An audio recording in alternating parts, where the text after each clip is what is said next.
Guardiola, say her name. Sandy Guardiola, won't you say her name? Shukri Saeed, say her name. Shukri Saeed, say her name. Shukri Saeed, say her name. Shukri Saeed, won't you say her name? Duana Johnson, say her name. Duana Johnson, say her name. Duana Johnson, say her name. Duana Johnson, won't you say her name?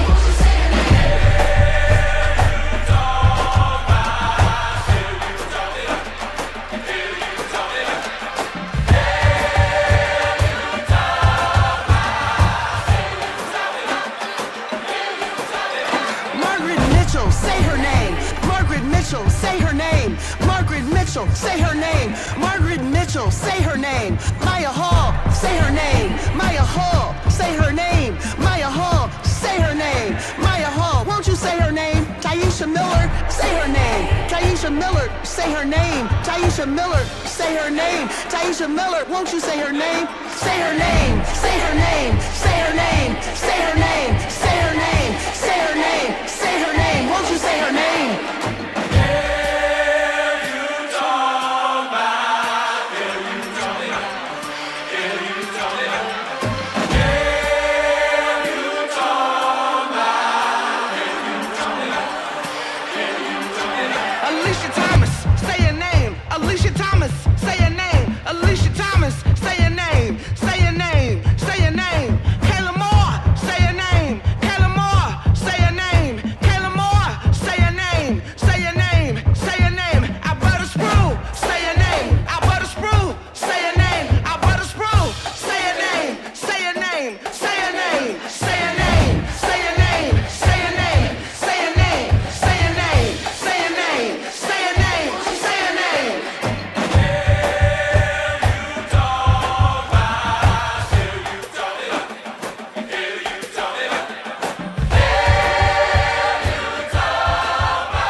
Good evening.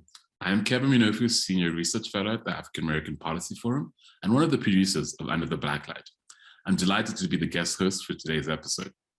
What an honor it is to welcome you all to this, our 30th installment of Under the Blacklight on this, the first day of Pride Month. This series began as a way to expose the mass social inequalities that the COVID-19 pandemic made strikingly visible.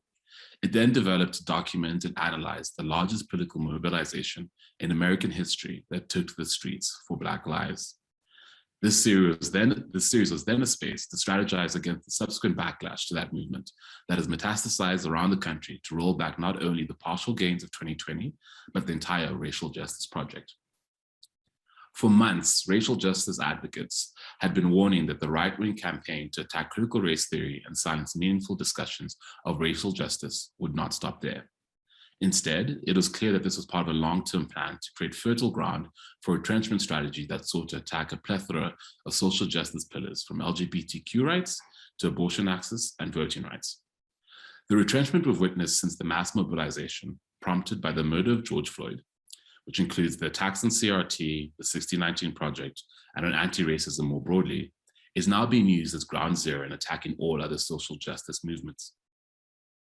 Indeed, GOP legislators have opportunistically piggybacked Don't Say Gay bills onto anti-CRT bills, expanding their repertoire of political violence and using attacks on racial justice as a vehicle for additional forms of subjugation. We also know that from our own research that the same dark money that animates and coordinates the attacks on CRT, 1619, and inclusive history bills are also behind the Don't Say Gay initiatives and attacks on trans children. The challenge we face now, in a moment where the entire social justice infrastructure is under attack, is to come together as a united coalition to defend racial, gender, and LGBTQ justice unequivocally. That means mobilizing against efforts to ban anti-racist, queer, and gender inclusion education in our public schools. It means understanding the links between the coordinated assault on all marginalized people, particularly those who live at the nexus of those identities, and challenging carve-out politics, the patterns of selective opposition to some of these attacks, rather than the coordinated efforts to fight back against all of it. This is, however, easily said, but more challenging to do, especially when the intersectional dimensions of the crisis are misunderstood or cast aside. The intersectional imperative is particularly urgent because so many of the powerful political, cultural, and corporate voices who for months were silent about the tax and racial justice, managed to find their voices when the Don't Say Gay bills were passed in Florida and threatened in other states.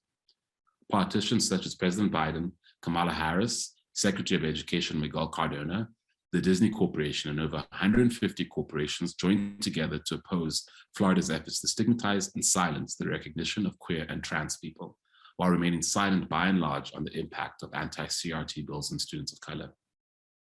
Students of color across gender and sexuality are especially vulnerable to these newly imposed constraints, just as queer students across race are subject to the Don't Say Gay bills. Despite some of the asymmetric responses, the essential connection between these bills directed against racial and LGBT folks are palpable.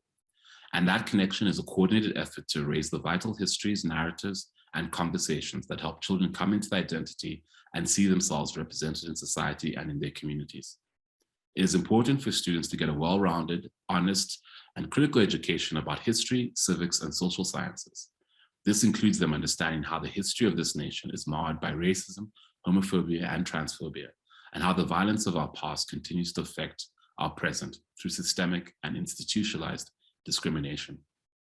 The question we raise here, however, is whether, how, and we can build a fully intersectional response to this censorship. To get there, we need to understand the connections between these right-wing projects, the demonstrably different responses to them, and the steps that must be taken to link the fight against one to the fight against the other. For some, addressing the disparate mobilizations against CRT and Don't Say Gay is discomforting and even non-intersectional. But intersectionality, properly understood, provides the framework for exploring these challenges rather than silencing them. True solidarity within and across our communities can only be done if we're able to do the vital work of discussion, analysis, and critique. In that spirit, let's turn to our panel for some desperately needed context and counsel. I'm delighted to welcome Bryanna Jenkins. Bryanna serves as the staff attorney for the TLDEF's Name Change Project. Before joining that project, Bryanna was a Civil Rights and Employment Fellow at Cohen, Milstein, Sellers & Toll, and she also served as the 2021 George Lindsay Fellow at the Lawyers Committee for Civil Rights Under Law. Bryanna has also published a new article called Birth Certificate with a Benefit, which is published in the CUNY Law Review. Ezra Young is a nationally recognized scholar and civil rights attorney based in New York. He's currently a visiting assistant professor of law at Cornell Law School. He currently serves as vice president of the board of the Jim Collins Foundation and on the board of the African American Policy Forum, so you can imagine how he joined. He's a founding board member and past co-chair of the National Trans Bar Association. Alicia Garza. Alicia is an author, political strategist, organizer, and cheeseburger enthusiast. Alicia founded the Black Futures Lab to make Black communities powerful in politics. She's the co-creator of Black Lives Matter and the Black Lives Matter Global Network, and serves as the Strategy and Partnership Director for the National Domestic Workers Alliance, and is a co-founder of Supermajority, a new home for women's activism. She's the author of the critically acclaimed book, The Purpose of Power, How We Come Together When We Fall Apart. And she warns you, hashtags don't start movements, people do. Russell Robinson. Russell is the Walter Perry Johnson Professor of Law and the Faculty Director of the Center of Race, Sexuality, and Culture at the University of California, Berkeley. His scholarly and research and teaching interests include anti-discrimination law, race and sexuality, law and psychology, constitutional law, and media and entertainment law. His numerous publications include Unequal Protection, which is published in the Stanford Law Review, and the Marriage Equality and Post-Racialism, which is published in the UCLA Law Review. To read more about our speakers' bios, feel free to check out the Under the Blacklight links in the chat below. As always, throughout this Under the Blacklight event, we want to hear from you. Please share your thoughts in the YouTube chat or tweet us at AA Policy Forum. You can expand the conversation across social media by following AAPF on Twitter and Facebook and using the hashtag Under the Blacklight. You can send your comments and questions in the YouTube chat, and we'll be uplifting them throughout this conversation. So let's get going. Given the position we are in, many people still often fail to see the intimate connections between the attacks on racial justice and the attacks on LGBTQ justice. I'm going to come around to our panelists who work to defend both fronts from their various vantage points to paint a picture of what is happening on the ground right now and the deep connections that exist in this joint fight. So if I can turn to you, Russell, first, let's set the scene a bit and understand in more detail what these attacks are and what the relationship between them is. We often read now in the newspapers and from the right wing of grooming and indoctrination and child abuse. And these all invoke as justifications for extraordinary legal strategies to provide private causes of action and vigilantism. What is the connection between the fear-mongering tactics which are deployed both in racial and LGBTQ justice? Thanks for that question, and thanks to everybody on this esteemed panel. It's wonderful to share space with you tonight. And so I think important context here is that we're in a moment where there's a lot of anxiety in the mainstream and on the right in terms of changing culture, right? We saw the racial uprising in 2020. We're seeing more young people and Gen Z identifying as LGBTQ, over 20% according to one recent survey.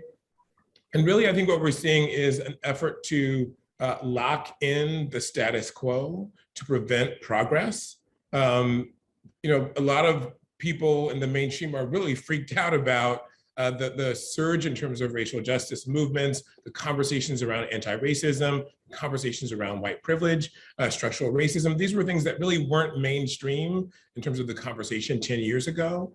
And so what we're seeing is a backlash that's playing out at the legal level, at the cultural level, at the political level, to try to lock in a status quo where people can't speak their identities, can't challenge racism in schools.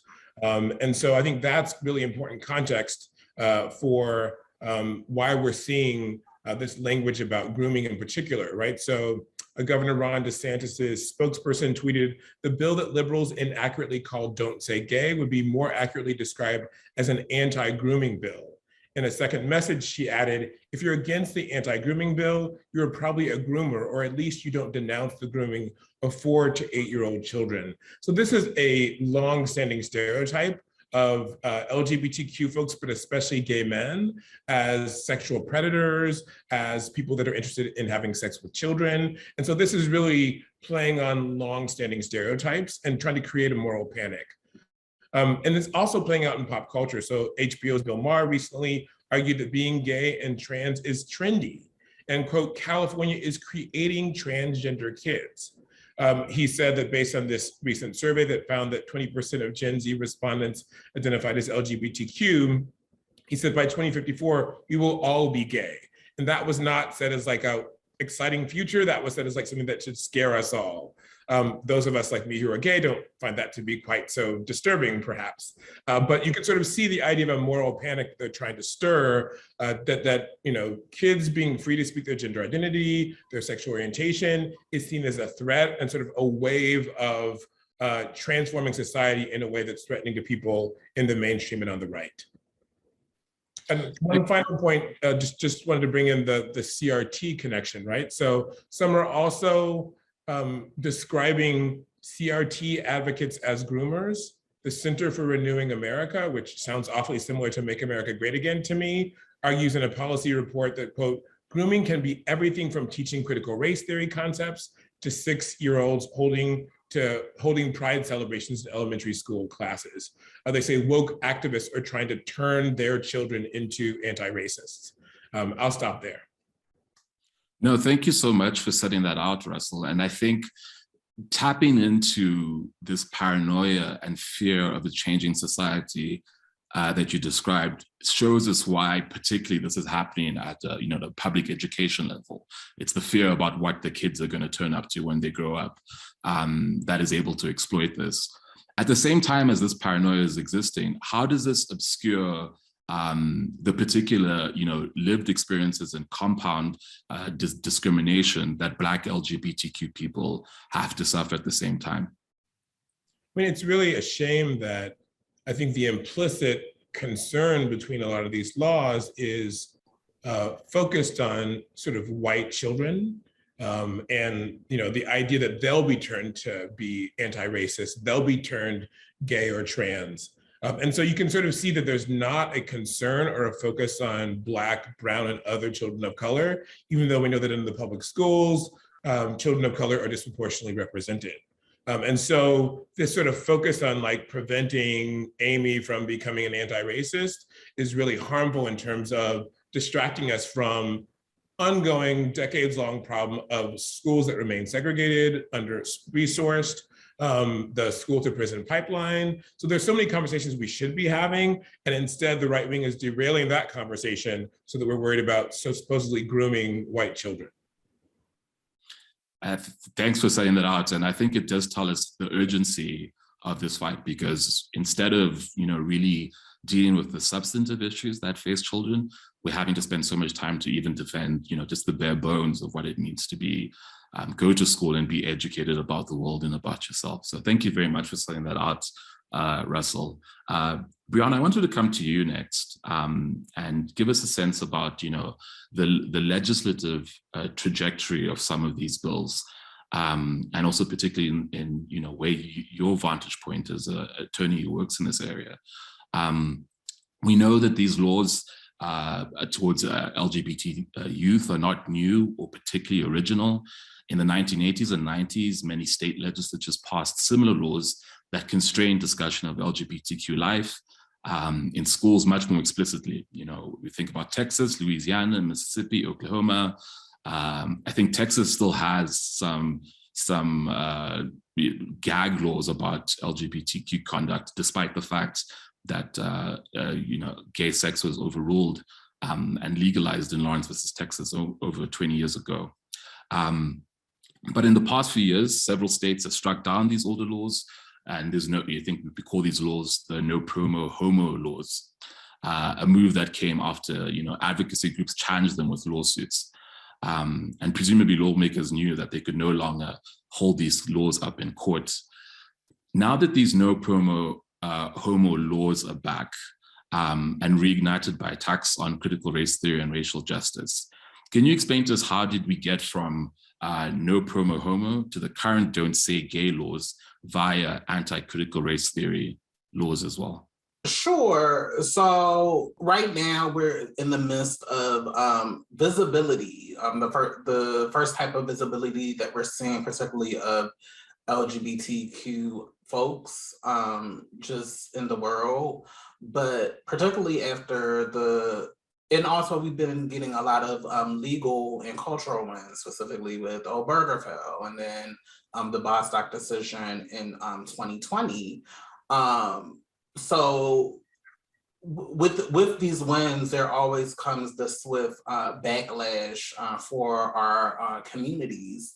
And ultimately, with the Trump presidency and with his executive order, it really inspired states and people on the right to kind of suppress these conversations, suppress the visibility. So it started with the CRT laws, and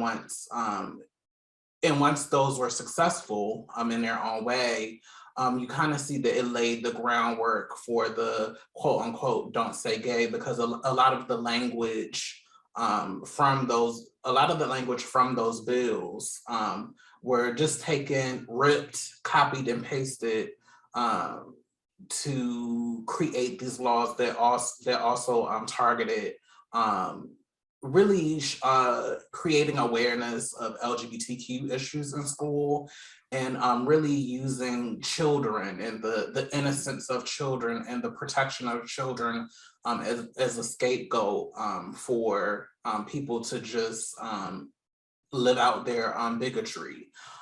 So, and that's always the double-edged sword of visibility. Visibility is great, but also being visible culturally, it just makes you a target, and because people think that even the smallest amount of visibility is enough to threaten the status quo, which we know is not true, but it's easy to create the narrative, which then empowers people to support these kind of absurd laws that don't promote diversity and promote divisiveness. I think that builds on what Russell is saying, that it's even the modicum and just the bare minimum of visibility is met with paranoia about the entire society changing and facing this backlash. And I think it's interesting as you describe this and we describe the sort of trajectory of how these bills developed, because I think we have done we've looked at research that suggests that, most white parents, because of white flight and the way the suburbs have changed, are kind of happy with their public schools actually, didn't actually have many complaints. But what the anti-CRT bills did was they were effective as the dog whistle for racism. And with that dog whistle for racism, that is going to, frighten, white communities across the country. In that space and in that wake, could some of these bills be revived even after, as you described, we thought that we were behind them after, what happened in North Carolina, the backlash towards that, and then Obergefell and then Bostock as well. So thank you for setting that out. Maybe I can ask you more specifically. You've been involved in efforts in Florida in response to HB 7, Stop Woke, and HB 1557, the Don't Say Gay bill. What is the specific impact these bills have on Black and Brown, trans youth in particular, who live at the intersection of these attacks from the far right? To put it simply, it's not safe for Black LGBTQ students, just period. I want to go to a study, a 2020 report titled Erasure and Resilience that was conducted by GLSEN and NBJC, National Black Justice Coalition, that found that more than 50% of Black LGBTQ respondents stated that they didn't feel safe at school because of their sexual orientation and or gender identity, and that more than half of them reported being harassed and assaulted, and didn't report those experiences to staff because they didn't think anybody would do anything about it. So we have to put in context that these laws that limit discussion and that single people out who try to go against this law, it adds to an already toxic environment and harsh lived experiences from for Black LGBTQ students who are just trying to get an education, that are just trying to live and make it another day. So what is already a hard situation, laws like these make it even harder for Black LGBTQ youth to try to get an education and try to be contributing members of the society. So it's very compounding. And thanks for restating that, because often in political discourse, a lot of people, can describe this as posturing or as, this is something that goes from election cycle to election cycle, but really centering like what the experiences of Black LGBT kids is like, and how that, what is already a difficult situation, as Russell described, becomes even more fraught in the, in the ensnarement of the bills that exist, both in Don't Say Gay and in anti-CRT. And I think on that, Ezra, if I can come to you, when people look at the Don't Say Gay bills and then compare it to the anti-CRT legislation, they could say that, there's a difference in how these bills are framed. What is it about the differing language of the Don't Say Gay and anti-CRT legislation that may make the former more legible as an assault on LGBTQ youth as opposed to the latter? Do we need a slogan like "Don't Say Racism" to convey the harms of the anti-CRT legislation more clearly? Or do we need to do a better job of explaining how banning all talk about racism amounts to a form of erasure for students of color? Maybe in other words, is it possible that many people think that the anti-CRT bans are merely an erasure of a particular type of knowledge or an ideology over which politicians have discretion, as opposed to an understanding that anti-CRT legislation is also an erasure of the ability of Black and Brown students to form affirmative, coherent identities and to see themselves in the curriculum? Thanks for that, Kevin. I see both efforts as very similar. They're just at different stages given the different trajectories of these intimately entwined but somewhat distinct still, for good and somewhat problematic reasons, rights movements. Basically, what both bills aim to do is they try to lock out a sort of knowledge production, or basically tools to understand the world around us, things as simple as labels, gay, trans, bi, and things as complex as critical race theory, which helps us understand everything from the wacky anti-Blackness of our continued constitution in the United States to the differences between interpersonal discrimination and structural and institutional discrimination. I think both bills are very intentionally and strategically being deployed simultaneously. Not necessarily because there's more urgency in one rights movement or with one group of people, again, accepting, of course, that there's overlap there. I'm Latino, I'm also bi and trans, so like, I live at those intersections. I realize this, as the rest of us here do too. But essentially what they're trying to do is they're trying to prevent our kids from having the tools to understand the world around them, and simultaneously trying to prevent their parents, who were never exposed to these ideas or concepts, myself included, when I was in K through 12 public schools, right? From being able to make sense of the politics around us, the culture around us.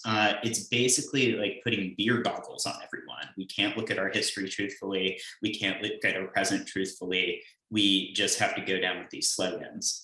What I would say is, I don't think it comes down to that. I defer to Alicia here, given her obvious expertise, doing huge movement work, right? One of the things I find most frustrating as both a law professor and when I was a civil rights practitioner, is people would assume that regular folks off the street, who maybe just went to high school, maybe not even that, don't understand how their world works. That is obscenely ignorant on our end to think such. People live in this world, they breathe in this world, they learn how to hopefully not die by this world. They know that stuff is screwed up. They know that we don't teach our kids the full story of where our country came from and where it's going. They know that their local public schools are not as great as the local private schools, where people who are rich send their kids, and that lo and behold, there's huge racial differences between who has access to all of these things, right?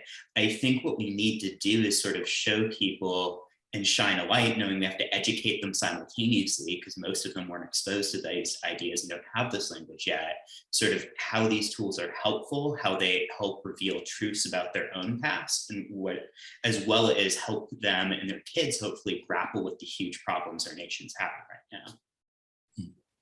Yeah, thanks for very much for setting that out. And I think that even though, you know, the bills have been given the names of Don't Say Gay and anti-CRT, I think what you're exposing is that there's a very similar, you know, move that is being attempted here. You know, we think about Don't Say, you know, think about the anti-CRT bills, you know, which apply not only to CRT as a concept, but to, you know, everything that has to do with racial history, anything that makes white people feel bad or responsible, includes historical context about the construction of race. It's basically, you know, we can probably better describe it as a Don't Say Racism bill, you know, the ways in which, you know, undermining the value of Black kids by suggesting that their status has nothing to do with, you know, the structural impediments that have created, that adhere to, you know, the racial construct that they've entered into, has the same effect as not being able to say gay. Because if you can't say racism and you can't speak to your racial history, then you can't, you know, effectively can't say who you are as a person. And do you think that, and I'm also interested in the sense that, you know, the ways in which people form, as you described it as children, you know, children form ideas about their own gender, about their own race. That's a natural process that all kids have to experience. And this is why it's so important to be teaching it at this particular stage. I want to turn to you, Alicia, maybe just building off of Ezra's comments about the very deep-rooted erasure that the anti-CRT bills strive for in erasing how children form their relationships to identity and to themselves. What does a Don't Say Racism bill or anti-CRT bill do to Black and brown kids in school? And how should we understand these bills as a particular backlash to 2020 and the Black Lives Matter movement and the reaction to police violence? Yeah, thank you so much. And it's great to be on this incredible panel with such brilliant thinkers and doers.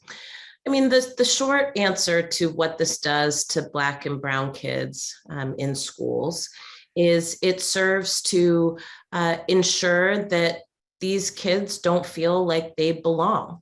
It serves to ensure that Black and brown kids, kids of color in schools, feel like they are abnormal, feel like they don't belong, and also that there's no place for them, not just in those schools, but in American society. And I think what we see through schooling with kids of color is that there's so many ways in which young people of color are tracked into a certain direction in our society. And the banning, right, of being able to learn about American history, right, and see yourself in it in a positive way, in a powerful way.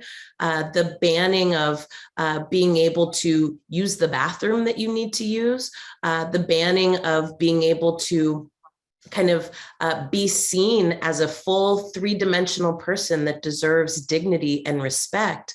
It really carries through the life span of a person who is of color. You know, I think it's important for us to understand as we kind of tie all of these threads together that so often we frame, you know, critical race theory, the LGBTQIA movement, and, you know, the Don't Say Gay bills or the trans bathroom bills. We frame these issues as identity issues. And so many people in this country understand identity as personal politics, right? Interpersonal politics. We see things like identity in people who are not on the left or not liberals or not progressives, and sometimes people who are see this as a pesky, annoying thing that they have to deal with. But I think it's important for us to understand that when we're talking about identity, we're actually talking about systems of power. And it really struck me earlier, Russell, when you were talking about, you know, this piece around grooming. You know, it's absolutely true that there are these stereotypes that continue to proliferate, particularly when the right feels that their power is being challenged. And so to the question of, you know, what does this look like in the context of the last decade of Black liberation movement and Black freedom movement that finally, right, has also put to the forefront that Black people are gay and trans and lesbian and queer, right, and has celebrated that as a part of what it means for us to fight together and win together. There is a battle happening right now that is very much about fighting for whiteness to be pure and fighting for whiteness to remain in power. And so when we talk about identity and these struggles over identity, we are actually talking about the struggle over the maintenance of systems of power and how power gets distributed.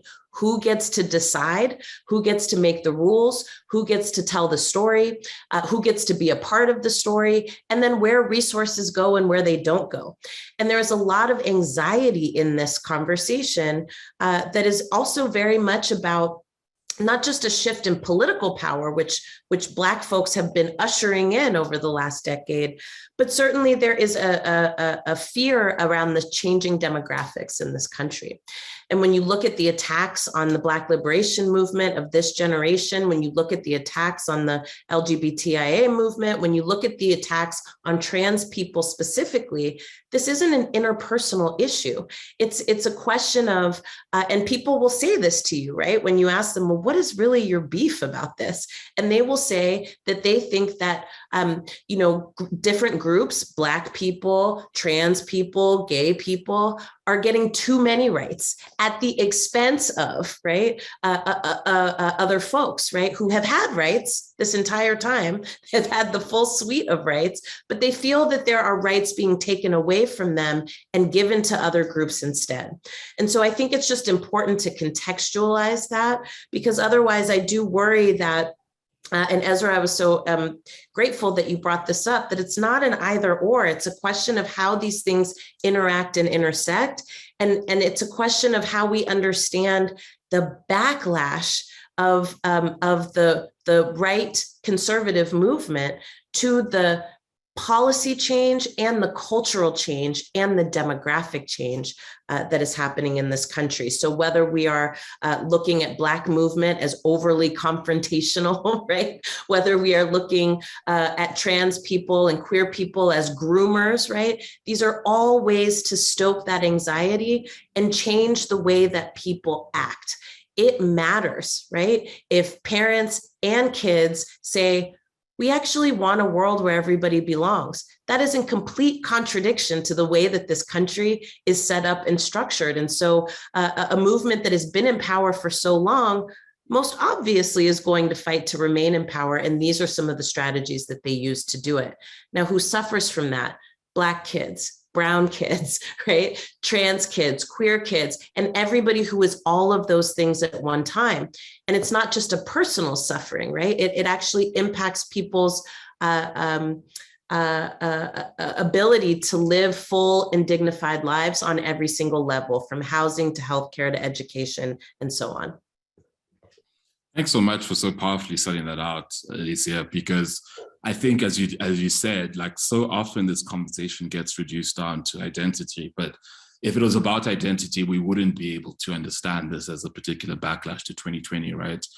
2020 was a showing of millions of people, of parents across generation standing up for a cause, and the visual sight of that and the possibility of that.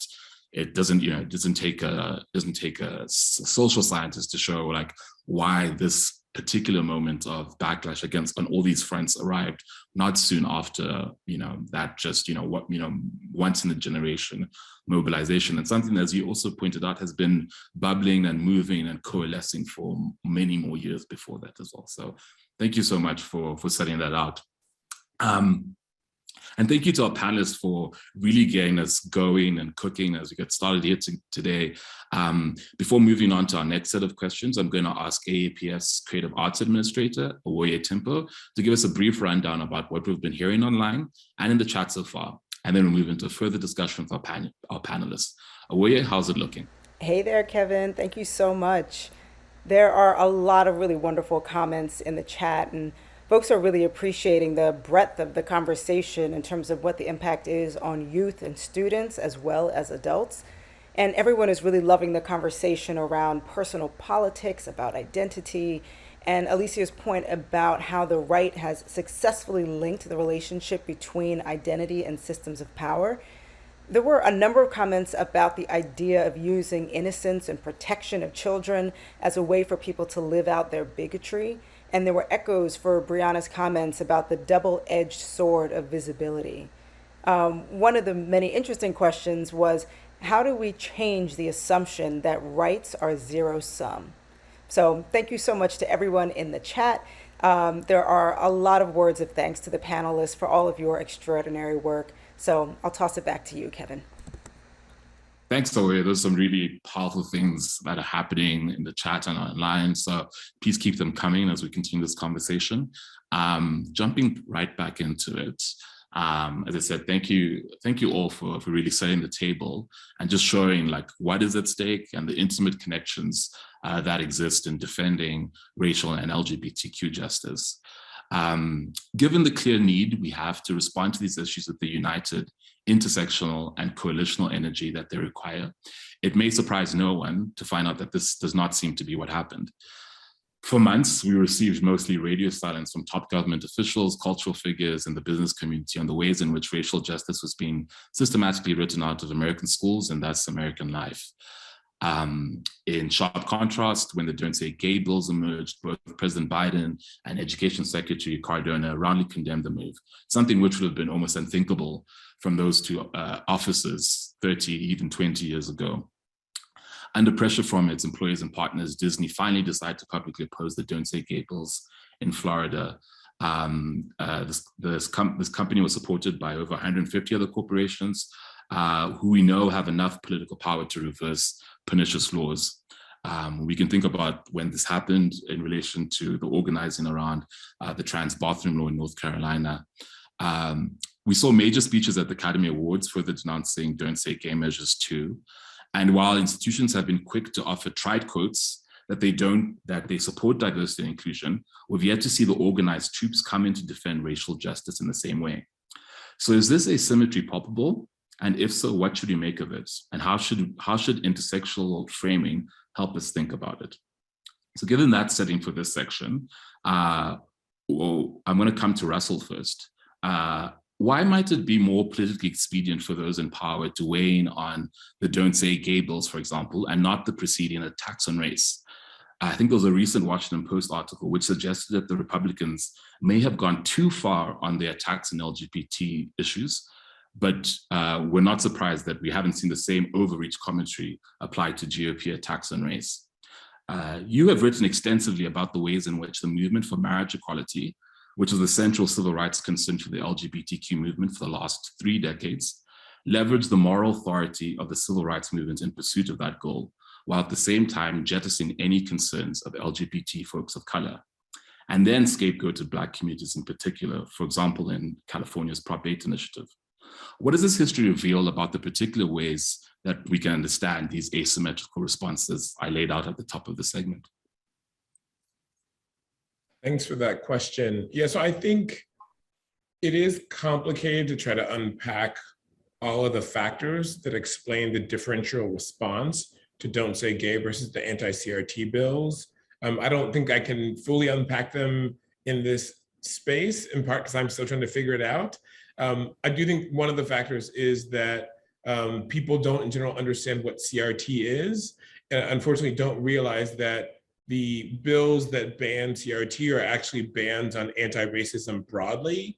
I think that, so there's some confusion around that I think helps to explain why we haven't seen the sort of rallying around the anti-CRT bills that we have around Don't Say Gay.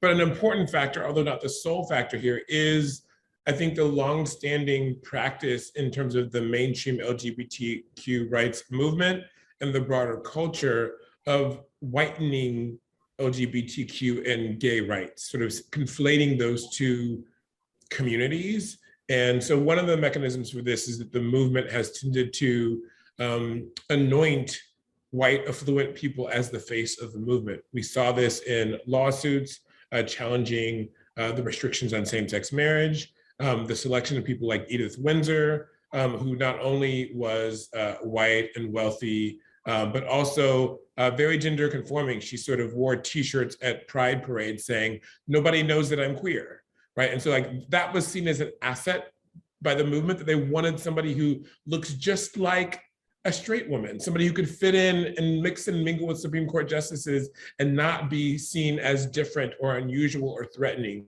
They didn't want somebody that, you know, was very butch, for example, to represent the movement. And so this sort of gravitation toward what Cynthia Godso has called perfect plaintiffs, meaning affluent, airbrushed, white, and disconnected from the most marginalized folks in the community, generally Black folks, Latinx folks, trans folks.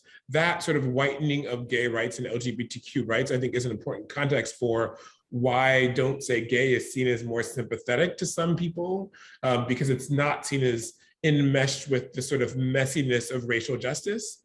And that's a shame, because we know that, as we've heard from the speakers already on this panel, the folks who are actually impacted by Don't Say Gay are disproportionately folks of color, trans folks, non-binary folks, right? And so, but I think that in the popular imagination, there still is this sense that LGBTQ really is white, affluent, and usually cisgender gay men. I think, thanks for setting that out. And I think, you know, part of it is people always describe that a lot of the retorts would always be like, you know, everyone has a gay person in their family, but, you know, the relationship to whether I know a Black person may be a little bit more distant. So there's a proximity that white people and privileged white people can have towards gayness, which that can make sense of some of this asymmetrical response. But in addition, you know, I think, you know, you write a lot about media and culture, and there's no doubt that they have been complicit in exacerbating some of these asymmetries.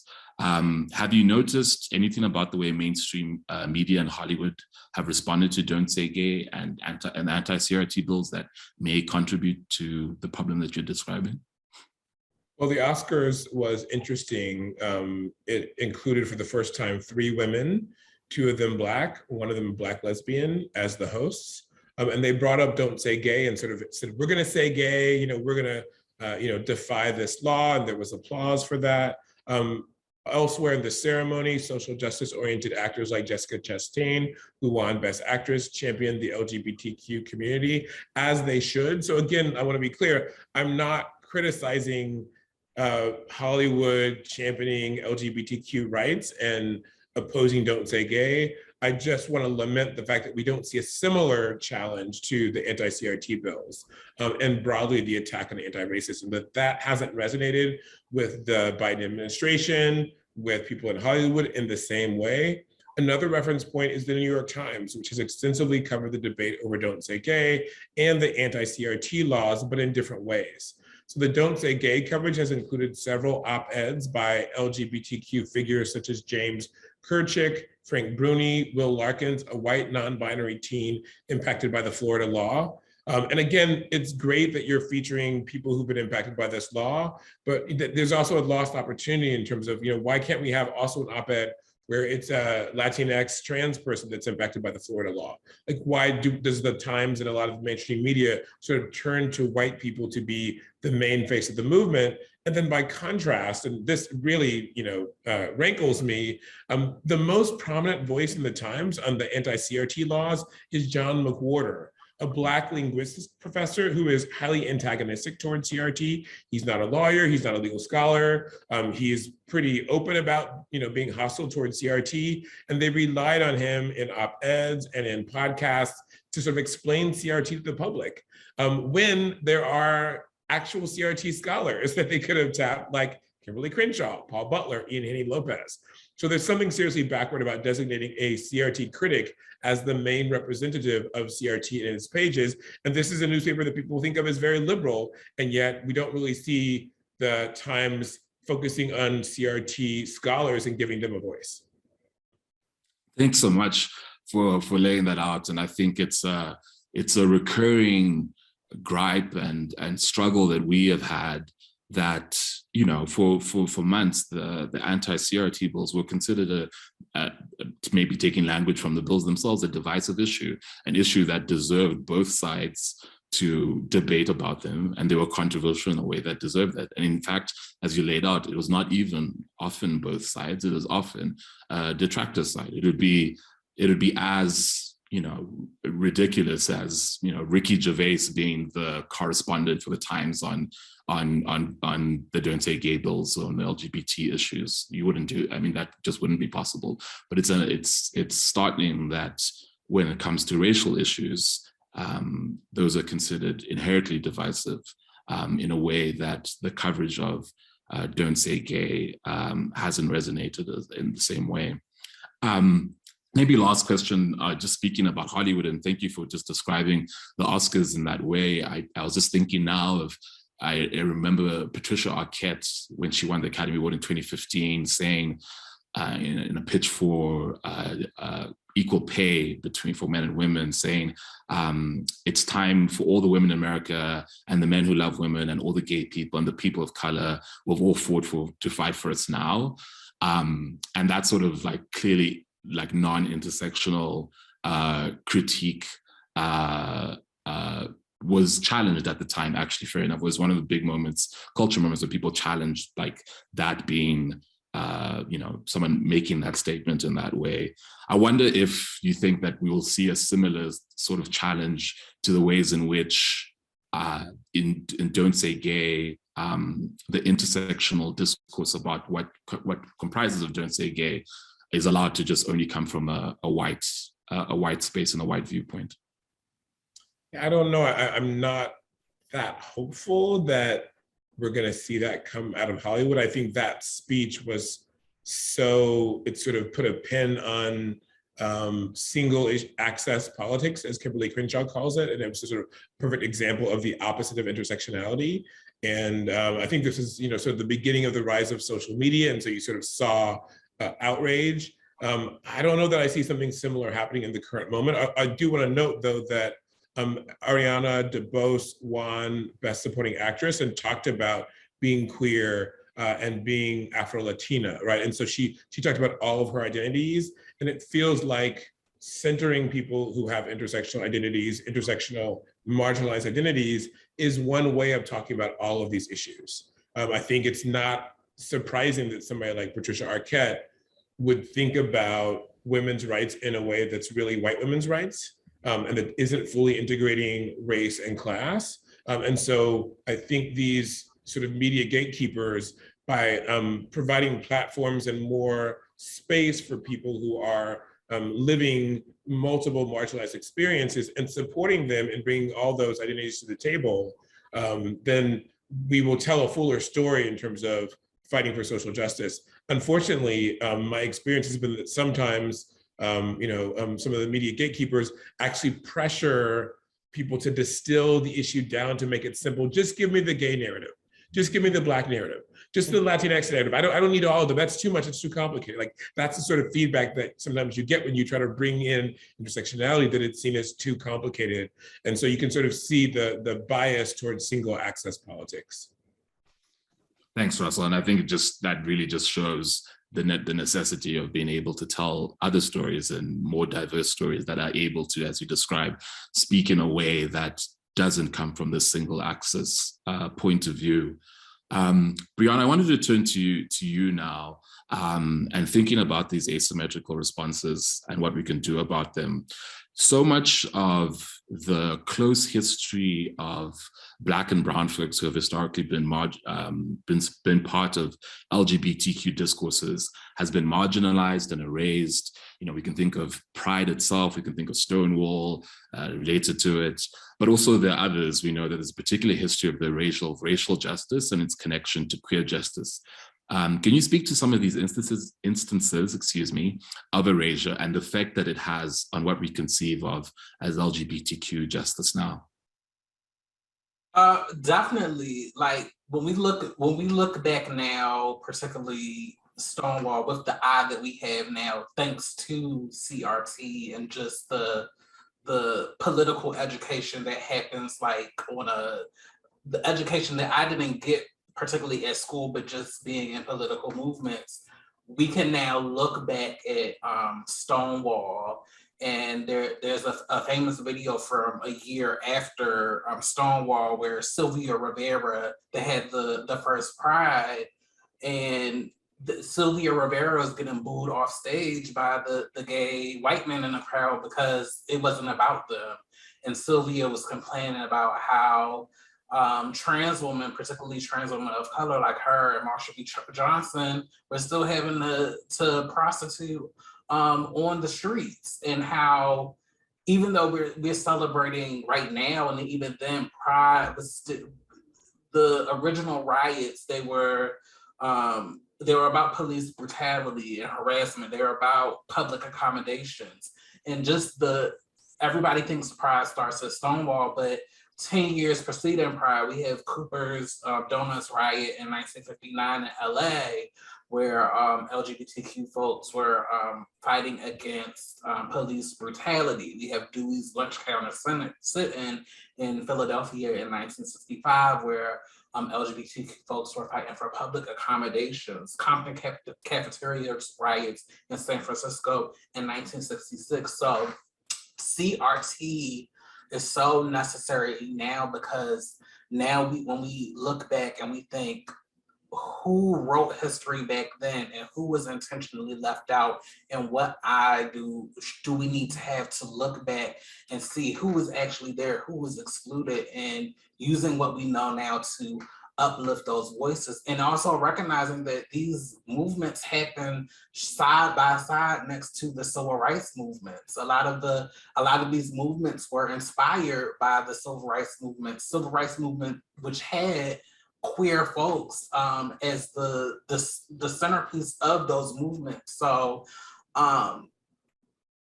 it's important that we look back and see how these movements came up side by side, and also how we look with a critical eye with how these movements have allowed to become hijacked, and really how they've gotten away from the true purpose and the true origin of what they were supposed to be, and particularly with the George Floyd movement in 2020, even in pride spaces, there's been serious conversation and movement of a radical reimagining of pride as a rebellion and not corporate sponsorships,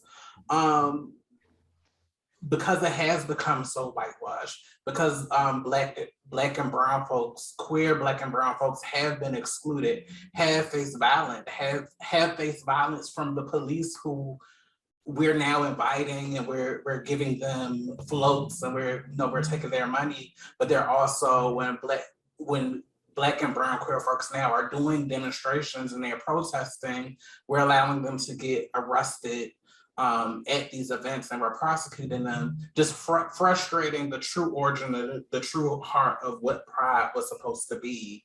It was supposed to be the people with the least of those, strategizing and coming together and to push back against these systems that say that we shouldn't exist. So it's so important that we actually look back at these movements and see who were at the helm of these movements, and see and to see that Black and brown folks were, queer folks were always at the center of that, and that we don't have the modern movements that we have today without the contributions from those Black and brown queer folks that risked their lives because they had nothing left to lose. And now today, we don't even get to receive half of the benefits that the white cishet passing gay man or the white cishet passing lesbian gets to experience off the backs of those contributions from our ancestors. Thanks so much, Bryanna, for really setting out, just that record and the ways in which, these movements were for people at the most marginalized. It makes sense why most often Black and trans people were at the forefront, and then were subsequently erased. And as you described, the concept, that's just not, I think it's not, because people can think about it just simply in the case of just being about history and about telling truthful history. But without a truthful telling of history, we don't know the political decisions we make now, which is why, we can have a corporatized, non-intersectional pride now. It's because we lost this history. So thank you very much for really, recanting that history and like what happened. And maybe if I can build on here to come to you, Alicia. So, what Bryanna has really shared and what Russell has shared, we can describe it either as mainstreaming or assimilation. But, the LGBTQ movement in trying to jettison it's racial justice and fighting for racial justice issues has lost a lot and has suffered consequences. So that in the decision to choose an assimilation strategy in LGBTQ spaces, much was lost in terms of how our allies perceived us and the sort of political tactics we pursued and the concessions we made. What are your thoughts on the sort of cost-benefit analysis of this mainstreaming or assimilation strategy that was pursued in LGBTQ spaces? I'm going to say some stuff that I think is maybe going to be a little bit controversial. That's why we're here, right? So I think it's complicated. All movements, right, identify strategies to move their agenda forward. And as it relates to what we know as kind of I think what's now kind of called like the Gay Inc. movement, right, which is one component of LGBT movements and has really dominated LGBT movements. I think there was a decision that was made, right, that in order to advance rights for queer people in this country that queer people had to be more visible. Queer people needed to be seen as a part of your family, right? And so there were all of these different ways in which some of these, larger, well-resourced organizations pursued strategies, right, to mainstream gay people so that you would no longer see gay people as monsters or demons, right? But you would see gay people as your cousins, your nephews, your uncles, your siblings, right? Your neighbors, right? And that there was a push to kind of try and project into more households, right? Different reflections of what was already many of our realities. And in some ways, I actually do think that that was very smart. And I think you see it playing out today, right? So this question of, why the uproar over, don't say gay bills, as opposed to, not as much uproar or no uproar over critical race theory, I really think it's a movement strategy question. But it doesn't just exist in the kind of white, cis presenting, right, LGBT movement. I also think it plays out in anti-racist movements as well. And we have, especially, I'm just going to talk about Black folks, we have pursued these kinds of strategies as well. The strategy to show that Black folks were just like everybody else, right? And so, in the previous era of civil rights, there was a huge focus on, making sure that Black folks were presentable so that we would be seen as acceptable to white society and therefore able to be integrated into it without too much disruption. Some of the benefits of that, right, are that you reach more people that you wouldn't reach through other traditional organizing methods. That's just a fact. When two women kissed on Roseanne, that got blasted into millions of households across the country. Now, yes, they were two white women, right? But it got blasted into households across the country. And then people started to say, oh yeah, that's like, my one homegirl, right? But I think when it comes to the racial justice movement and specifically critical race theory, and I say this as somebody who spends and has spent a lot of time in academia and also spends a lot of time inside of movements, I do think that one of the challenges that we are facing here is that not many people outside of academia know what critical race theory is. They don't know the lineage of it. They don't know that it's a part of a racial justice movement and a part of a racial justice struggle. It doesn't click for people. When you say things like they're trying to ban people teaching about history, everybody gets that. But when you start talking about critical race theory, people go like that, it's like there's like a sheen that comes down. And I'm not clear yet that there is a way to message that in a way that can reach millions of people and people can click it, right? But with that being said, I think part of the consequence here overall across movements is that what we're still doing is appealing to dominant society without challenging the dominant society to change the way that they are, as opposed to us trying to change the way that we are to fit inside of a construct that, quite frankly, doesn't work for the majority of people in this country. And so that's the piece that I think we have to keep pushing on.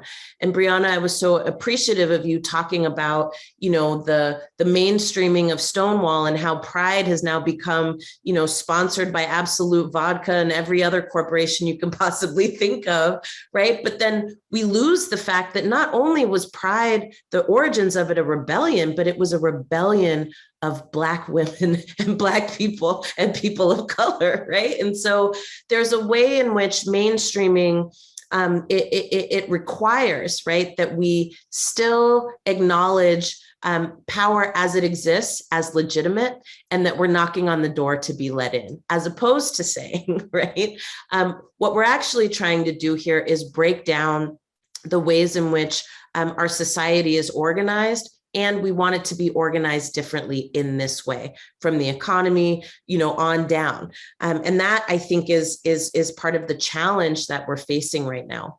last thing I'll say here, because I know I'm probably going to get my time text, is this. When we think about strategies moving forward, and I know we'll talk about this in a little bit, bigger than messaging, I do think that there is a piece in here where folk are longing for the, if not that, then what? Right.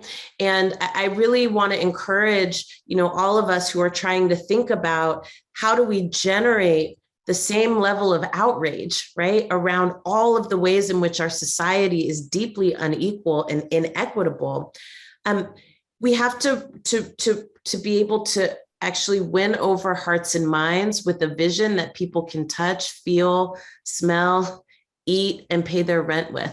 And unless those things start to get generated, we're going to continue to be out-messaged, out-struggled, right? Because, the challenge that we're facing here is that there still is not yet an incentive for white folks, whether you be gay, trans, lesbian, or whatever, to give up the power that they have. And in fact, the backlash that we're seeing right now is a backlash to even insinuating that white people do have power, even though they have all of the power and all the rights, right? And so that's something that I think we're going to have to take seriously in the next period.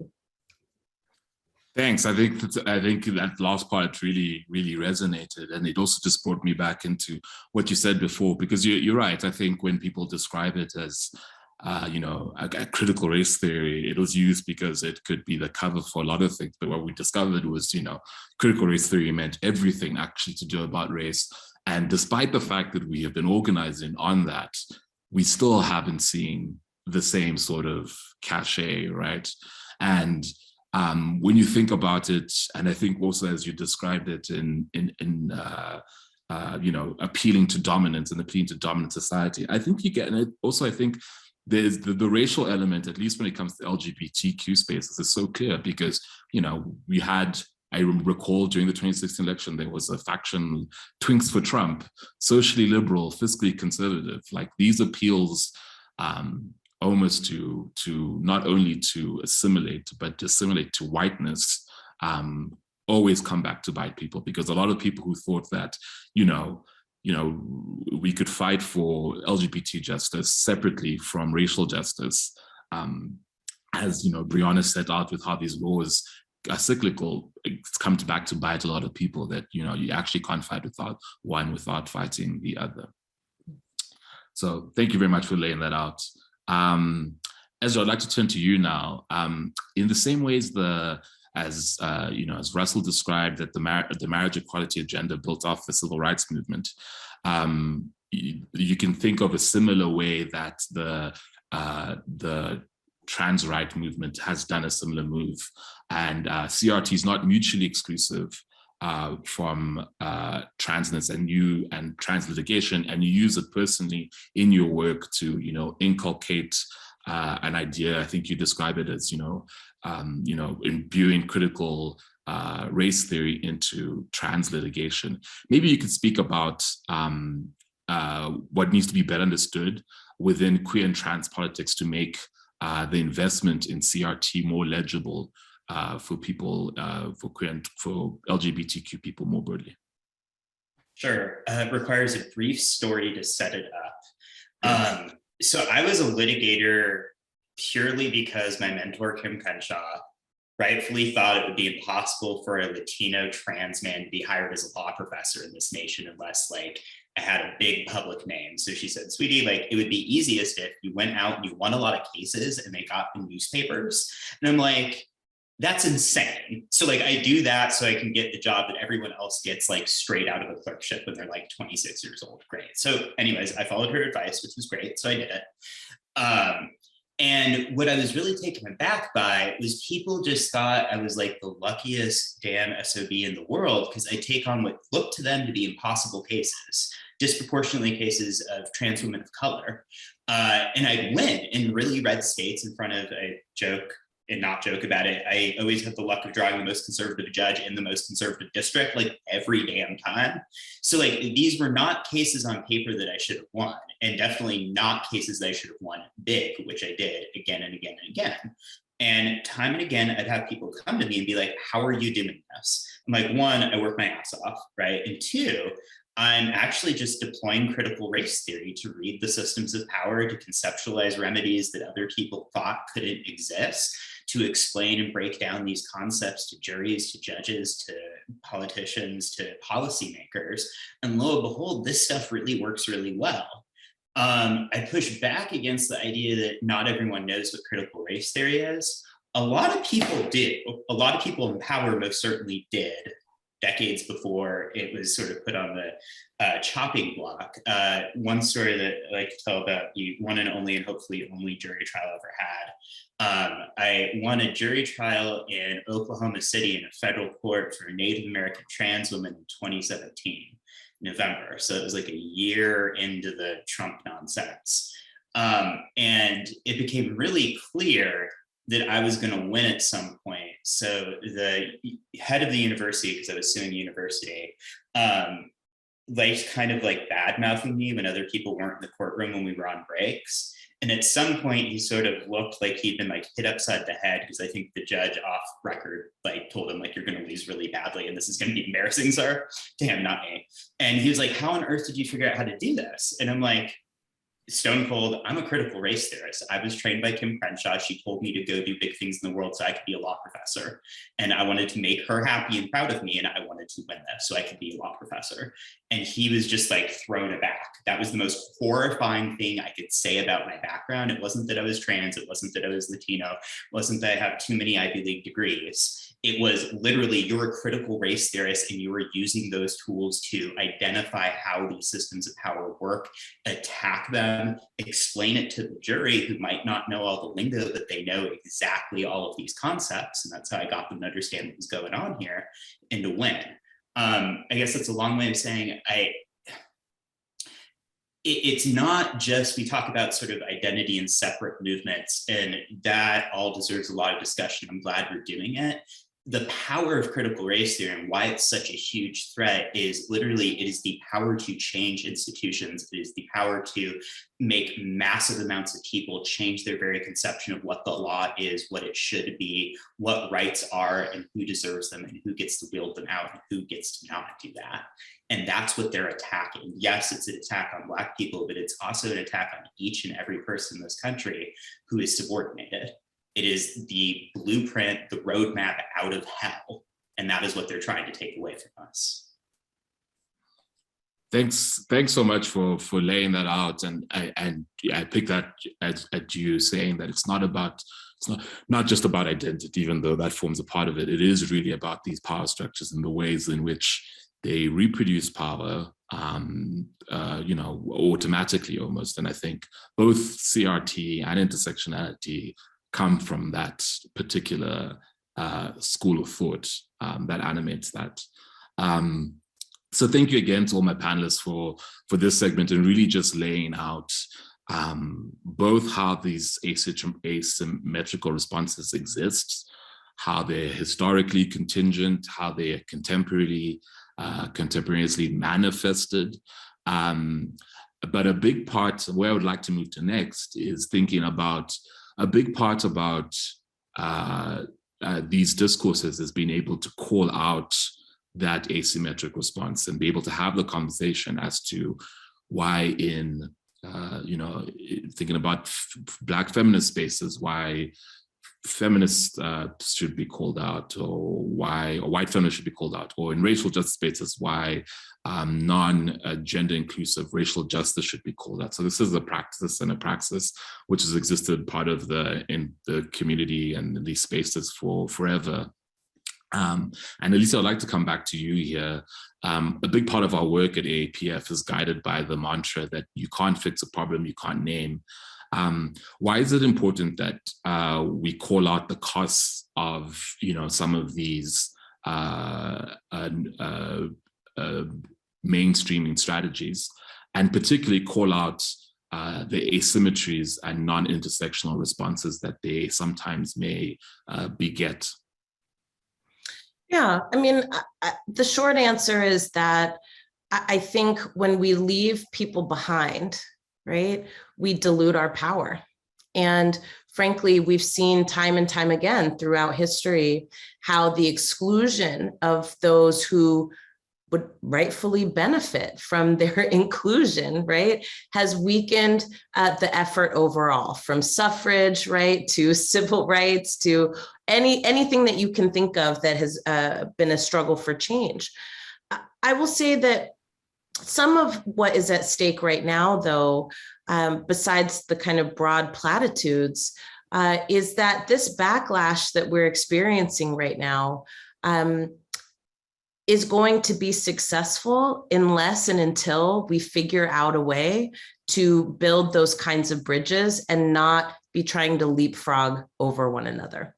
And, you know, I was just, as we were talking, you know, I just read that, you know, the Oklahoma governor, right, just signed a bill that effectively outlawed abortion in the state of Oklahoma. Like literally, abortion providers are now saying, as soon as that bill gets signed, they're no longer going to perform these procedures. And so, you know, I'm thinking about Black women in that state.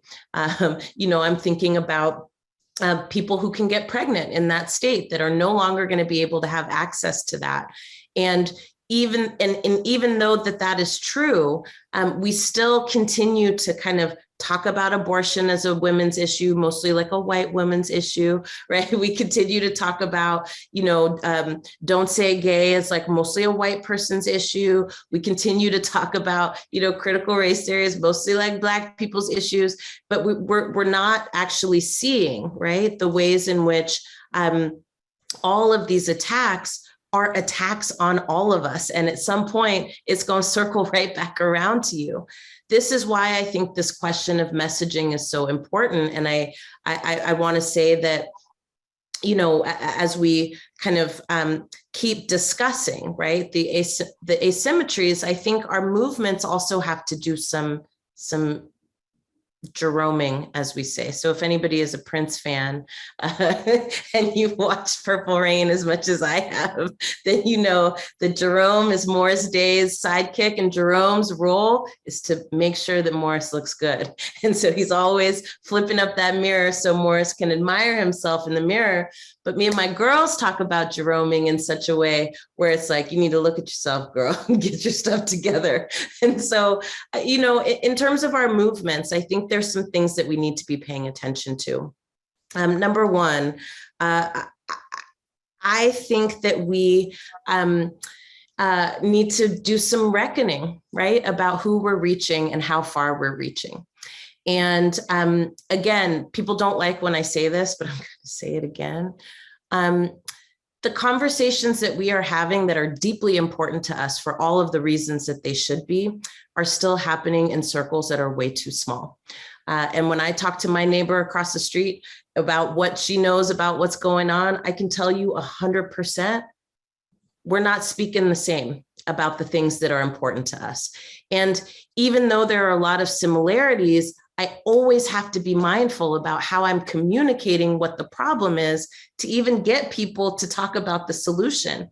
And so often I do feel that, you know, the conversation about identity on the left and the right kind of drifts off into this thing about people being annoyed about political correctness. And I get it. When you hear a lot of word soup that you don't understand, it makes you feel alienated from it. And therefore you feel stupid about it. And therefore anything you feel stupid about, you don't really want to engage with. And that helps to kind of fuel this fire around people feeling like they're being left out and left behind, whether it be white, Black, you know, gay, trans, Asian, etc. Our country is dissolving and it's disintegrating before our eyes. And I don't say that to generate anxiety for us. I say it to see it as an opportunity to do things differently than we've done them before.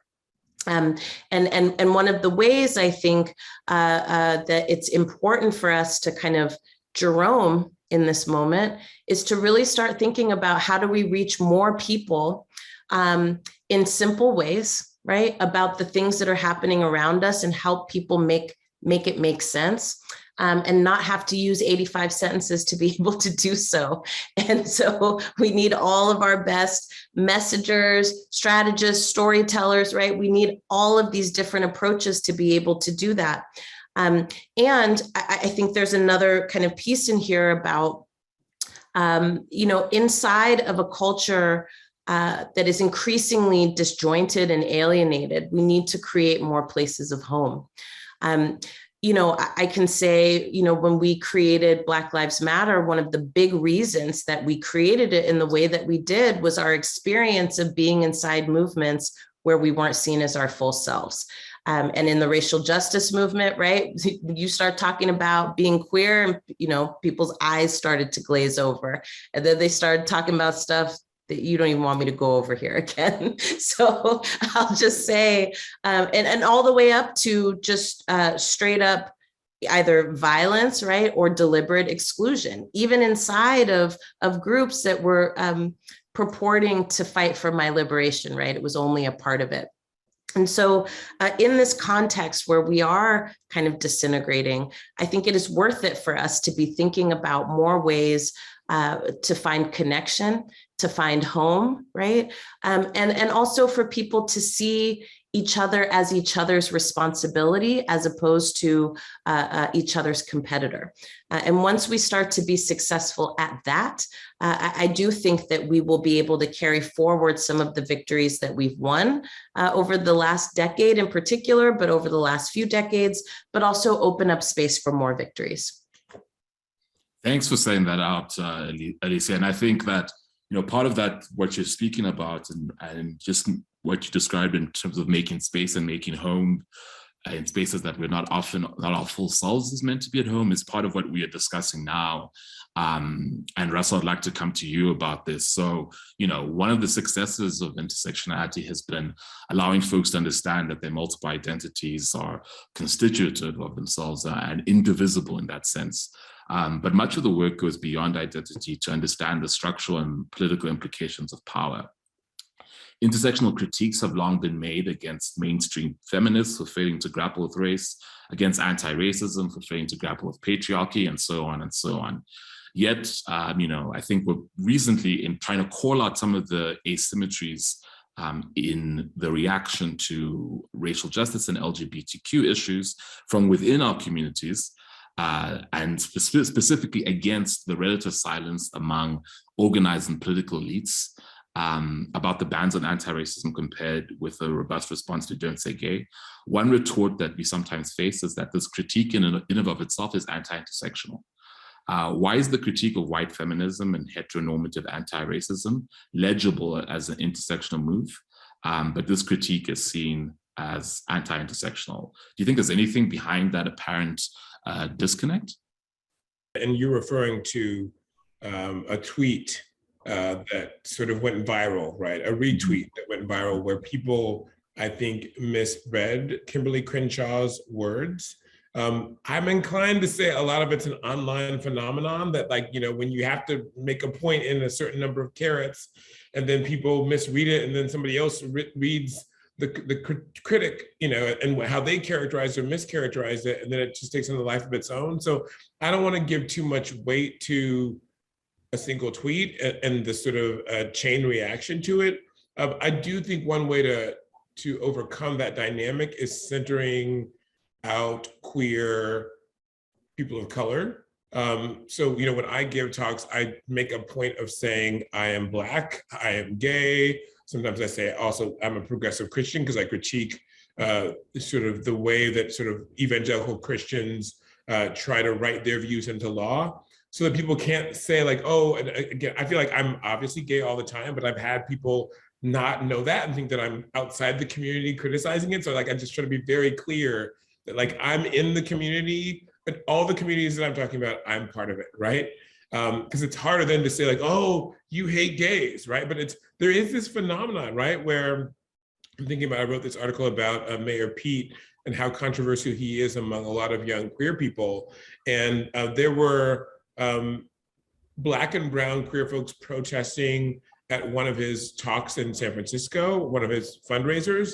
And you had white gay men of a certain generation older than me in the Castro, they look like they were from the Castro, calling these young people anti-gay.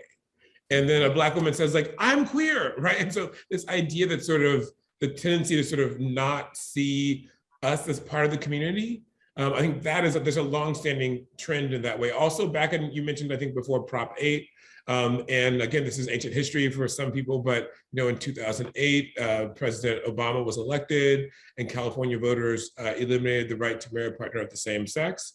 And there were protests by LGBTQ folks, and there were queer Black folks at those protests who were called homophobic, right? Who were assumed to be aligned with straight heterosexuals who voted to support Prop 8. And they had to say, again, I'm queer and I'm Black. And so you can sort of see how a lot of people just don't understand intersectionality. And in particular, I think Blackness is seen as eclipsing every other part of your identity, right? That, Black women are seen as inherently masculine, Black gay men are seen as hyper homophobic and hyper masculine. And so there's so many ways in which I just feel like the multiplicities of our identities are erased because we're seen as only Black.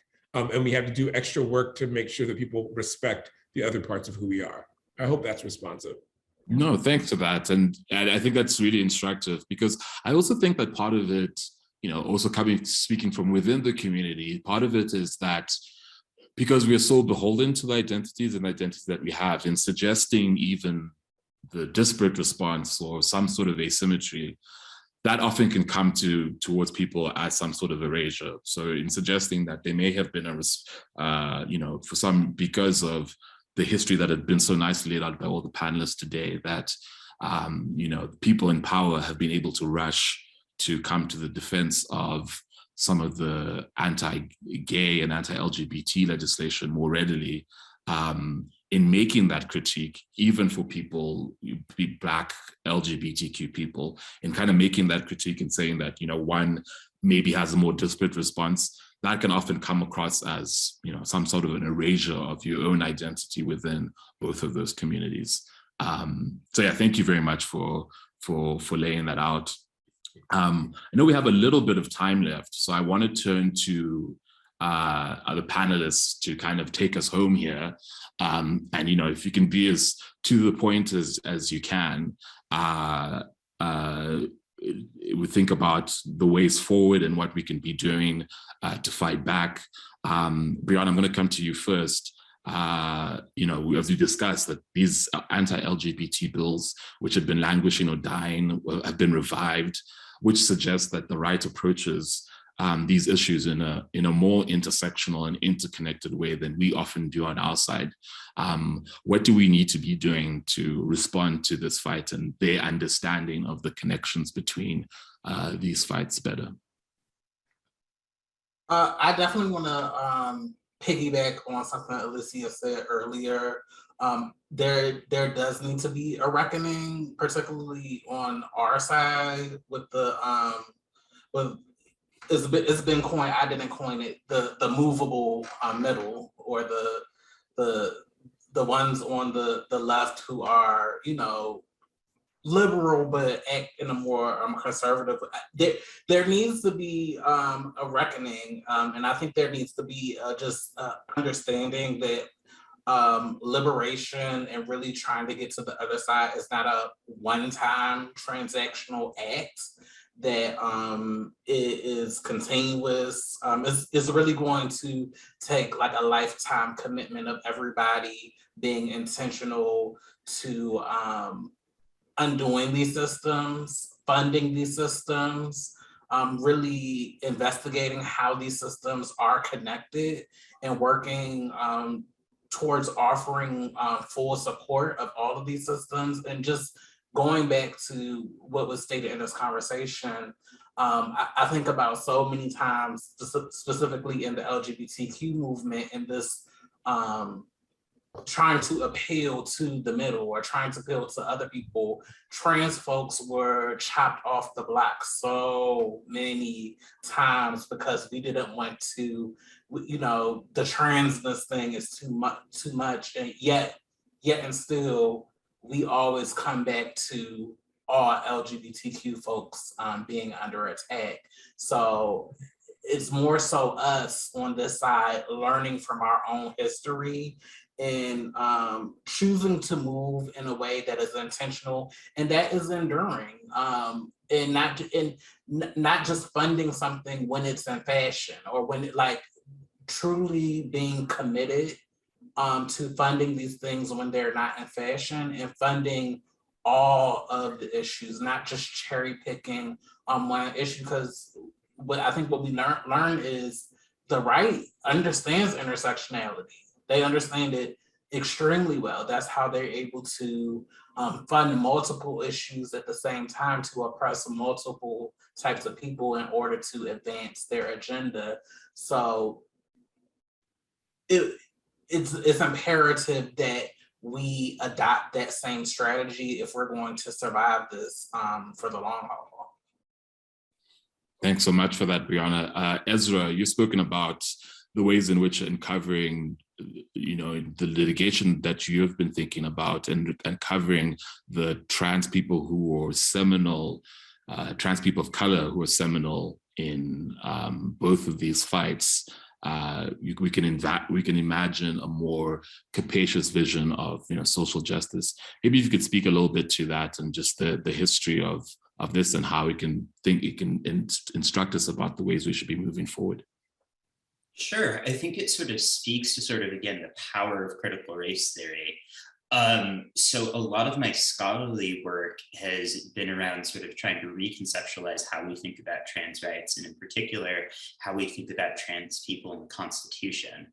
The reason being, when I took con law over a decade ago, I remember distinctly to this day sitting in that room, we were talking about affirmative action and critical mass, and being like, my classmates are all racist, so a lot of critical mass of brown and black folks in this room did. And also, by the way, I'm trans. No one knows that because it's too unsafe to tell anyone at this law school. So for a long time, I thought, well, wait, I'd love to be in a place of power to teach constitutional law, which is what I do now at Cornell. But I couldn't figure out for a long time what I'd actually do when I was behind that podium, until I realized, wait, all of that stuff I'd been learning and preaching to others for so many years, that's what I need to do. And what I realized very quickly, and what my colleagues at Cornell realized very quickly, is that most students really hate constitutional law because it's really just a march through death, and it's horrible and it's depressing, is it can be a lot more interesting, a lot more engaging, and a lot more empowering if you put together a fuller picture of how we came to the Constitution we came to, and how it's changing over time, and how we can control how it changes over time. So exercising my professorial prerogative, I opened my con law class by teaching 2 cases that don't appear in the damn book. I teach about Farmer v. Brennan, 1994 case, first major LGBT win at the Supreme Court. How was it won? It was won by a Black HIV positive prisoner who filed pro se, writing with pencil on a piece of pre-lined paper in a court, and got her case all the way up to the Supreme Court. And she won a unanimous victory under the Rehnquist court, which is pretty fucking backwards and pretty screwed up, but they all voted for her on that and recognized that she had a right to not be raped in prison, and that the 8th Amendment protected her from that, right? I also teach about Frances Thompson, not a case, but a story, the first trans person to ever testify in front of Congress. She testified in 1866 about the Memphis race riots, about the sexual and racialized hair that wreaked havoc on part of Tennessee at the sort of beginning of the Reconstruction. Her testimony was so powerful. It was printed in newspapers all across the nation, and has been long cited by many historians as one of the key, one among others, one of the key pivotal moments that helped push the 14th Amendment through passage. And I asked my students, what does it mean? I'm going to focus on trans people and Black trans people today because I can choose to, and I'm in a position to do that. But what does this mean to you that you've never heard about this history before? You don't know who these people are, and they're not even in your constitutional law case book when I'm telling you how pivotal they are. How much more is not in this book? How much more are your other classmates not learning about? And how does that help you better understand where you are in this nation, and where your family and the rest of the people that you love should be adding to the story of our Constitution? Okay, and it's maybe sort of like Alicia, because moving people is a good thing, and trying to get buy-in is good. And if nothing else, Obama's sort of hope thing for the first run had something to it. The reason why I do it is, one, it's important so people understand the structures, understand what they've never taught before, but it also gives them ownership, right? If these two women existing in horrific times under horrific conditions could have such power and force to literally change the structure and the ways we think about the Constitution, even if we don't always know their names, but they will most certainly know them by the time they exit my classroom, what more can we do? And I help bring it back to them. I came into this space so I could be that person behind this podium to teach you this stuff. For the rest of the term, I want you to teach me about you, your family, the people that you love. We're going to help teach each other, and we're going to help try to figure out, Constitution's pretty screwed up right now. What could it look like? What do we want it to look like? And that's really a message that sometimes, I guess, plays in the middle, but mostly just plays to everyone who's not Justice Alito or Justice Thomas. Some people are too far from being saved. Thanks, Ezra. And I think, as someone who studied law myself, I'm just thinking about all the ways my own understanding would have been expanded by that sort of training. So that's great to hear for what you're doing for your students. Russell, if I can turn to you now about what we can do to forge better coalitions, a more intersectional vision of justice, even in the midst of this assault and a very right-wing Supreme Court. How can we achieve some of these goals? I think we need to really not lose sight of the power of the racial uprising. Like that was what should have been a pivotal moment in our history. It's so sad to see the Democrats slide into disarray, the Biden administration being very limited in terms of what it can accomplish. So a couple of things to highlight there, I think, is the fact that anti-racism has now gone mainstream. Like 10 years ago, that wasn't really a term outside of CRT circles, right? And so I think we should be talking about a war on anti-racism instead of anti-CRT laws. I feel like people can understand the value of anti-racism because of the racial uprising, and the fact that a lot of people, again, mainstream white people included, read White Fragility, read How to Be an Anti-Racist, right? And so there is an understanding that anti-racism matters. And I personally, I'm not an organizer, I'm not a pollster, so maybe I'm wrong, I'm a professor, take it with a grain of salt, but I think we should be talking about the war on anti-racism. Relatedly, I also think, this might be controversial as well, but that there were a lot of white folks that expressed concern about racism that sort of woke up and started trying to make change. Anti-racists of all different backgrounds need to work with those people to sustain that interest, to help them grow. Those who are willing, we need to work with them. Now, that might not be my work, that might not be your work, but somebody's got to do it, right? So one of the ways that can happen is when you have white folks that have a history of anti-racism working with, say, their relatives, right? That say things that are problematic and challenging them, trying to push them to grow, not in a way to sort of lord over them that you're the better anti-racist and to sort of, disavow them, but to actually work with them, actually have conversations to help them understand. So I would just encourage all of us to think about who's in your network that you could help grow, because it's gonna take a multiracial coalition of people doing this work. It can't just be Black folks alone or Black and Latino folks doing this. We've gotta do this together. And so we all need to think about our networks and how we can try to make a difference for those that are in our circles. I think those will be particularly important in LGBT circles as well, with the white members of the LGBT circles who may not realize that they're implicated as much in the attack on racial justice as Black folks and Black LGBT people.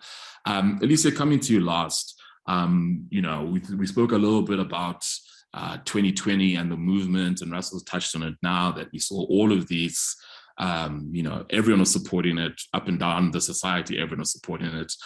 That sort of support, from the corporates, from political people, has really dried up now in this renewed era of backlash.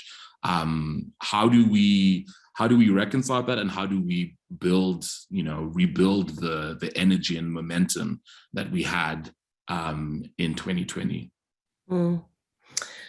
I'm just so appreciative and inspired by this conversation. And Russell, you might not be an organizer, but I felt it in you. I felt it in you. And I agree about the anti-racism piece. I have spent the last few months thinking about this question because obviously I've been paying attention to the attacks on critical race theory, to the mobilizing of white resentment at school districts and school boards across the country, freaking out about a thing that does not exist, right? Like nobody is teaching critical race theory in elementary schools. But when I saw it again turn to Black Lives Matter, I really started to kind of think about this in a different way. Backlash is inherent to struggle. And it often baffles me that we don't anticipate what is inherent to movements, right? Which is backlash. I mean, from Reconstruction forward, right? There is always a push to snap the rubber band back to its original position. And so one thing I think is really important is that we have to keep talking about this as backlash. I don't know that I hear that as much, outside of our circles, that the right, the conservative right, really wants their stuff back. And so that is really at the root of this. And I think it's important to actually name that, because I think when people start to see all of these attacks, they feel like we're losing, as opposed to this is a response to us winning. And so it drains the energy, it drains the momentum. People all of a sudden go, oh, okay, well, there's no more protests, and suddenly BLM is corrupt, and trans people can't use bathrooms, and there's no more abortion. Like, I'm just gonna go crawl under, a rock and wait for, the apocalypse to come. And I think it's really important for us to say to people, no, no, no, no, no. They are riling up as much power as they can possibly get, because they're afraid of the ways in which we are exercising ours. And so the actual path forward is to keep exercising our power. And I'm seeing remnants of that, right? I'm seeing that in the state of Georgia. There's a lot of excitement here about a rematch between Stacey Abrams and Brian Kemp, but it's so much bigger than that, right? It's like, no, we came to finish what we started. And I want us to keep saying that over and over to each other and to people who are feeling dismay and despair. No, we've come to finish what we started. The second thing I think is really, really important, and I can't emphasize this enough, is we've got to start talking to people in real time, face to face, sitting on porches, sitting in kitchens, bouncing people's grandbabies on our knees while we're having real talk conversations. This online dialogue, it's designed actually for us to just talk in silos and to attack and fight each other over stuff that does not matter.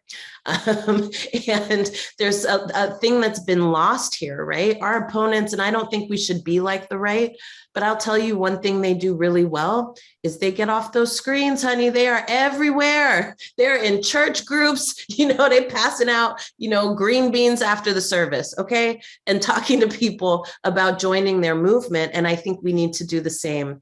My friend Ai-jen Poo always says, is there room for the waking amongst the woke? And I think that's something for us to also be thinking about in this moment too.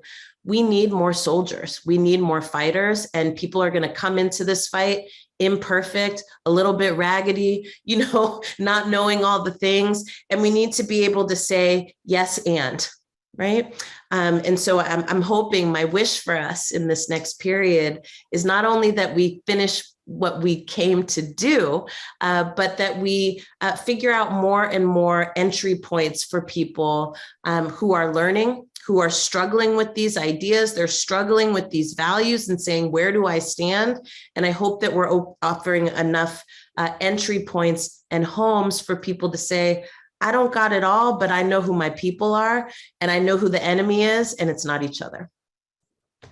Thanks for that real benediction on that last point. And I think what this conversation has really powerfully pointed out is that, that what the attacks on racial justice and the attacks on LGBTQ issues are really attacks on not only our identity, who we are as people, our ability for children to name who they are, to understand their histories, to understand, the structures that have existed that brought them into the particular positions that they exist in. But there really are fights over power and fights over, and as you described it, as backlash, and thinking about it always as this being a backlash to the inherent power that our communities have shown. So I'd like to thank my panelists for this really searching discussion on the need for a robust intersectional strategy to defend the rights of all marginalized people. The frameworks outlined both in critical race theory and LGBT education are valuable for our students to explore. We cannot afford to disengage and disavow these concepts. Our students can handle difficult conversation. Children are confronted by systemic racism every day. LGBTQ children are confronted by homophobia and transphobia every day. Many of them experience all three of these things. They do not have the choice to disengage. It is only by recognizing the need to leverage coalitions in the midst of the current and recurring assault against our communities that we can begin to move past mere identity into the politics of power and resistance, away from the politics of rhetoric to the politics of substance, away from the politics of assimilation, the politics of redistribution. Our ultimate challenge is to call out the groups that are home to us in the name of the parts of us that are not made at home. That call out can be in our own groups defined by race, gender, class, and sexuality. In that vision of a truly intersectional justice must our continued fight for our own safety, aspirations, and communities lie. I'd like to thank my excellent panelists for today, Bryanna Jenkins, Alicia Garza, Russell Robinson, and Ezra Young. Your essential insights and astute analyses are invaluable as we continue the crucial work of not only responding to racial and LGBTQ injustice, but rather to injustice anywhere and everywhere. As always, I'd like to thank my awe-inspiring team at the African American Policy Forum for their tireless efforts in putting this show on. And lastly, thank you all for joining us. To keep up these conversations going with your friends, families, and within your communities, please join the fight to defeat the anti-speech efforts to stifle social justice education. You can follow us at Truth Be Told and also follow us at The Forum. You can learn more about all of our programs through the links below, and look out for AAPF's podcast, Intersectionality Matters, where we'll be posting this conversation in the coming weeks. So until next time, stay safe as we continue to aspire to build and defend a truly inclusive, multiracial democracy for all.